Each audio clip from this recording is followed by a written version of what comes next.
మాకి కలిసి వచ్చేటువంటి ఆదివాసీ ప్రజాప్రతినిధి కూడా ఈ రోజు వాళ్ళు బెదిరిస్తా ఉన్నారు, భయభ్రాంతులకు గురి చేస్తా ఉన్నారు. అయ్యా, పార్లమెంటు సభ్యులైనటువంటి మాజీ సీతారాం నాయక్ గారు మాట్లాడుతూ ఒకటే అన్నాడు, మేము తలుచుకుంటే ఇవాళ బీఆర్ఎస్ గవర్నమెంట్ ను కూడా కూల్చోగలిగేటువంటి సామర్థ్యం కలిగింది. ఇవాళ కేబినెట్ లో ఒక్కగాను ఒక్క అబ్బా మా ఆదివాసి అక్క, మా సమ్మక్క సారక్క వారసురాలు, మా అక్క, మా సీతక్క ఈ రోజు తెలంగాణ రాష్ట్రం ఏర్పడ్డ తర్వాత నుంచి 10 సంవత్సరాలు అయిపోయింది అబ్బా. 10 సంవత్సరాల నుంచి ట్రైబల్ వెల్ఫేర్ డిపార్ట్మెంట్ లో మేము పోలేనటువంటి పరిస్థితి అబ్బా. బంజారాలు, లంబాడీలు వాళ్ళకి సామాజిక వర్గాలకు సంబంధించిన మినిస్టర్స్ ఉన్నారు. ఈ రోజు ఈ కాంగ్రెస్ ప్రభుత్వంలో కూడా మా ఆదివాసి మా అక్క వస్తే ఈ రోజు కూడా వార్వనీయకుండా కుట్రపూరితంగా దాడులు చేసేటువంటి ప్రయత్నం చేసి బెదిరింపులకు గురి చేస్తున్నటువంటి పార్లమెంటరీ అనేటువంటి మాజీ సీతారాం నాకు చెప్తున్నాము, నువ్వు కూడా అదే పార్లమెంటు నియోజకవర్గం నుంచి కంటెస్ట్ చేసినటువంటి చరిత్ర ఉంది నీకు కూడా. కాబట్టి అదే ప్రజానికం, ఆదివాసీ ప్రజానికం కూడా ఆ పార్లమెంటరీలో ఉన్నది. కాబట్టి దయచేసి మేము చెప్తున్నాము, రెచ్చగొట్టే వ్యాఖ్యలొద్దు. మేమేమంటున్నాము, చట్టబద్దంగా మిమ్మల్ని కలపలేదనేటువంటి మేము చెప్తా ఉన్నాము.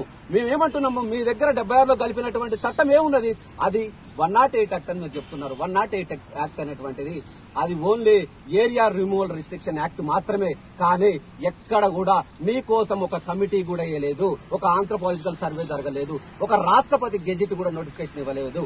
అట్లాంటిది ఏమీ జరగకుండా కూడా ఈ రోజు మా రిజర్వేషన్ ఉపయోగించుకొని విద్య, ఉద్యోగ, ఉపాధి, రాజకీయ అన్ని రంగాలలో మీరు అభివృద్ధి చెందిందే కాకుండా మా యొక్క అస్తిత్వాన్ని కూడా ఈ రోజు మమ్మల్ని తప్పుదో పట్టి మమ్మల్నే అసలు ఆదివాసులు కాదని చెప్పి మాట్లాడుతున్న పరిస్థితి. కాబట్టి అయ్యా, తెలుగు ప్రజలైనటువంటి మీరు, తెలంగాణ ప్రజలైనటువంటి మీరు, విప్లవోద్యమం వహించినటువంటి ఉద్యమకారులు, అదేవిధంగా ప్రజాస్వామికవాదులు, మేధావులు అందరూ కలిసి ఇవాళ మా గొంతుకై కలిసి మాకి సపోర్ట్ గా, మద్దతుగా ఉండండి అని చెప్పేసి మా ఆదివాసీ సమాజం తరపు నుంచి మేము విన్నవించుకుంటా ఉన్నాము.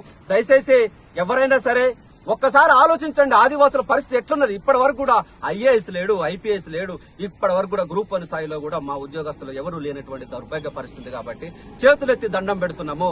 ఈ ఒక్కసారైనా సరే వాళ్ళు నిజంగా కలిపి ఉంటే మాత్రం మేము యాక్సెప్ట్ చేస్తాం.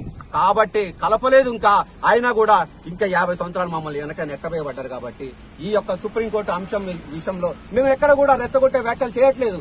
ఏదున్నా న్యాయ పోరాటం చేస్తున్నాము. రాజ్యాంగబద్దంగా ఇలా దేశంలో అత్యున్నత న్యాయస్థానం మేము వెళ్లి మా గోడని విన్నవించుకోవడానికి వెళ్లి ఈ రోజు చేస్తుంటే దాన్ని కూడా తప్పుదోవ పెట్టించే ప్రయత్నం చేస్తున్నారు తెలుగు ప్రజల్ని, తెలంగాణ వాదులను కూడా. దయచేసి మీరందరూ కూడా మా గొంతుకై మా పక్షాన్ని నిలబడతారని ఆశిస్తూ ఉద్యమవందనలు తెలియజేస్తూ జై ఆదివాసీ, జై ఆదివాసీ, జై ఆదివాసీ, జై ఆదివాసీ.